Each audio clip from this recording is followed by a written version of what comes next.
ఏంటి తిరిగి కొట్టిండు? కోడిపిల్ల కాలు గోందేయ్యా అవపడతలేదు. ఎట్లా ఎందుకు తిరిగి కొట్టిండు? కొట్టిండు వాళ్ళ మా ఇల్లు ఇగో ఇంకా పెళ్లి వాటి పడిని వాడుకున్నాం. మా ఇల్లు బయట కట్టేస్తారు. ఆ గడ్డి బయట కాడిపోయి గడ్డి బయట గడ్డి వేస్తే గడ్డిగా ఉంటుంది. ఆ కోడి కట్టి తీసుకొని గ్యాస్ అట్నే కూర పట్టుకోండి. ఇప్పుడు ఆడి తీసుకొచ్చిన నేను చూడకుండా ఏమో మరి ఏమో వచ్చిందో చూడండి. వాడిని మేము ఎట్లా అంటాం, పండ్లతో మేము ఇద్దరం ఆడనే ఉన్నాం. మిగల వాళ్ళం మేము చూస్తుంటేనే. ఇప్పుడు ఆ కోడిని ఆడి తీసుకొచ్చినా ఇప్పుడు వీడికే పోలీస్ స్టేషన్. ఇప్పుడు ఏం చేయాలి ఆ కోడి మీద? ఏం చేస్తారంటే ఏం చేస్తారు, నవ్వు వస్తుంది కదా ఈ సార్లకు.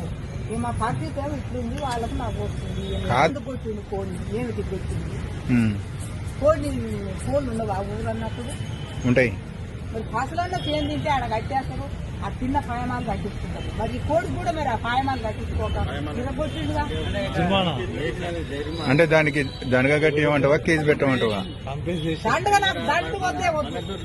దానికి ఒక శిక్ష ఎందుకు కొట్టిండు, ఏంటి కొట్టిండు, మళ్ళీ ఈ పాప పాలు పెరుగుకోకుండా మా జోలికి రాకుండా కేసే పెట్టాలి. దానికి ఎంత నాకు దండగా దళగవాడ అని దండగా నాశనం అయిపోయింది. అని దండగా ముందు నష్టం కానీ మాకు ఆ దండగా.